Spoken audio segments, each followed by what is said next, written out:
SG Consultancy Services. Study MBBS in Russia, Philippines, Uzbekistan.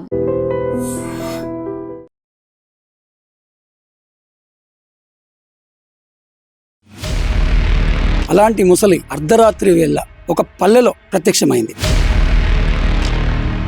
Night time కాబట్టి పిల్లలు లేరు కాబట్టి సరిపోయింది.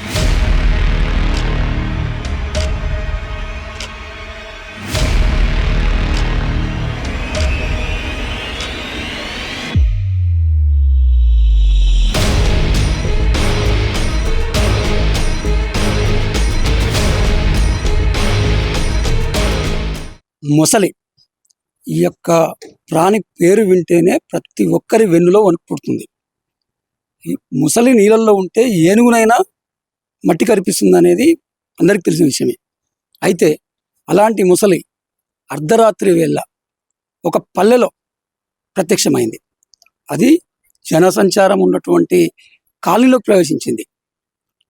ముసలిని చూసిన కుక్కలు మొరగడంతో నిద్రలో ఉన్నటువంటి ఆ స్థానిక ప్రజలు మేల్కొన్నారు. కానీ అదే అర్ధరాత్రి కాకుండా వేరే టైంలో అయితే అక్కడ సెలవులు కావడంతో 20-30 మంది పిల్లలు ఆడుకునే వాళ్ళు, పెను ప్రమాదం జరిగేదని చెప్పేసి స్థానికులు చెప్తున్నారు. ఆ కాలనీని మొత్తం భయభ్రాంతులకు గురి చేసిన ముసలి అక్కడికి ఎలా వచ్చింది, తర్వాత ఏం జరిగింది, ఆ వివరాలు ఇప్పుడు తెలుసుకునే ప్రయత్నం చేద్దాం. అలాంటి ముసలి అర్ధరాత్రి వేళ ఒక పల్లెలో ప్రత్యక్షమైంది. నైట్ టైం కాబట్టి పిల్లలు లేరు కాబట్టి సరిపోయింది.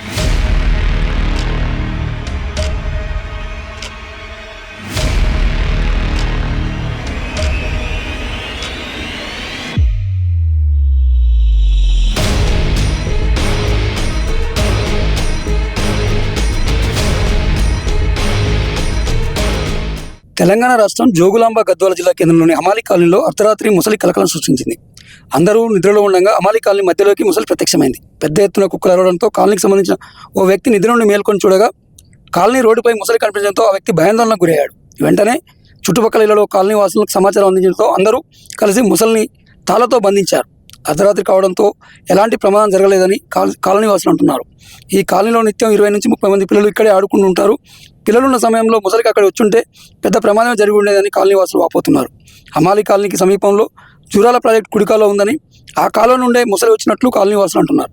చుట్టుపక్కల ఉన్న ముళ్ళ పొదలను వాటిని తొలగిస్తేనే బాగుంటుందని, లేదంటే ఇటువంటి తరచూ జరుగుతాయని చెప్పేసి వాపోతున్నారు.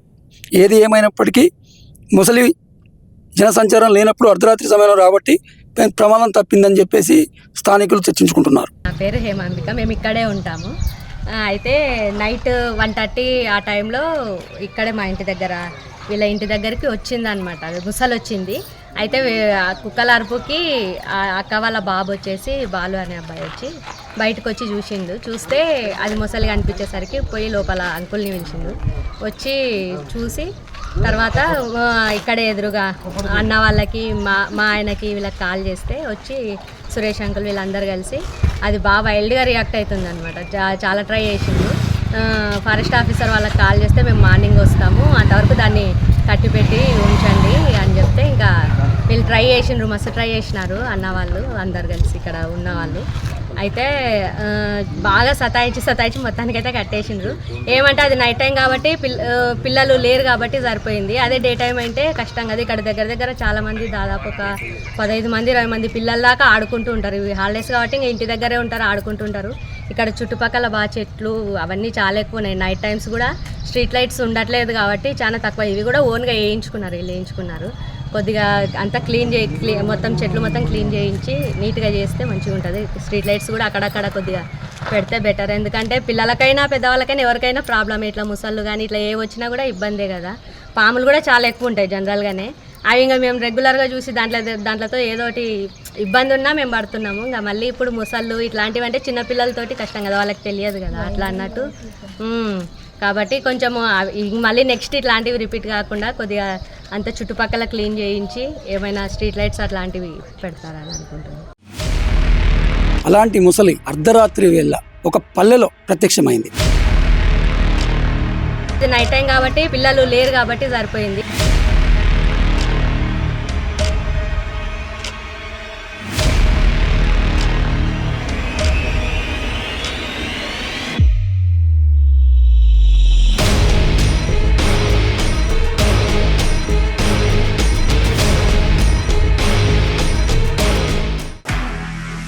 నిజంగా ప్రస్తుతం ఉన్నటువంటి సమాజం దేనికి ప్రయారిటీ ఇస్తుంది? ఆర్థిక సంబంధాల చుట్టూ మాత్రమే తిరుగుతోంది. మళ్ళీ ఎన్నికలంగానే చాలా విరక్తి కలుగుతాను. మంచి అనిపిస్తుంది కదా, లేడీస్ కూడా ఛాలెంజింగ్ జాబ్స్ చేసినప్పుడు చాలా బాగుంటది. ట్రాఫిక్ అసిస్టెంట్స్ గా నియమించిన ట్రాన్స్జెండర్స్ అందరితో సాల్యూట్ చేయించుకుంటున్నారు. ఫుడ్ డెలివరీ ఇవ్వటానికి వెళ్ళినటువంటి డెలివరీ బాయ్ అనిల్ పై కళ్ళ ముందు